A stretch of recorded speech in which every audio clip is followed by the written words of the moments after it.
ce soir, on est à Allègre, une commune qui fait partie de la communauté d'agglomération du Puy-en-Velay. Et on est ici pour réaliser les inspections nocturnes des réseaux d'assainissement.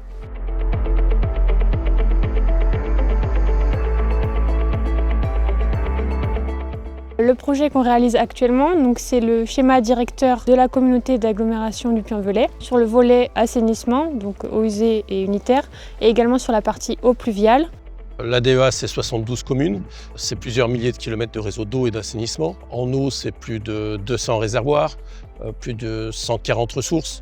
En assainissement, c'est 200 stations d'épuration, donc énormément d'ouvrages qui sont anciens, qui nécessitent des réhabilitations, des modernisations, et puis d'en créer de nouveaux. C'est pour ça que nous lançons schéma directeur assainissement et eau pluviale, pour avoir un état des lieux et pour pouvoir définir une programmation de travaux.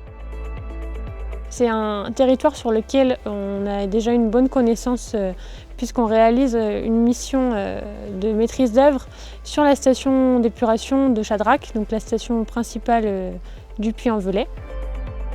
Donc le schéma directeur va permettre à la communauté d'agglomération de disposer déjà d'un diagnostic de l'ensemble de leur réseau qui va aboutir à un programme de travaux sur une dizaine d'années permettant de répondre aux problématiques qui auront été identifiées. Ce soir, la mission, c'est la recherche d'eau claire parasite permanente. C'est des eaux finalement qui vont toujours être dans le réseau, mais on peut les voir que la nuit quand il n'y a pas ou quasiment pas de rejet d'assainissement des personnes qui habitent là ou des industries. En fait, ces eaux claires, elles posent un problème parce qu'elles viennent surcharger les réseaux d'assainissement. Mon rôle dans tout ça, finalement, c'est de descendre dans les réseaux pour effectuer les mesures de débit, de volume d'eau claire, en fait, selon les secteurs. Et c'est ça qui va nous permettre à la fin d'avoir une idée d'où viennent ces eaux à peu près dans la commune.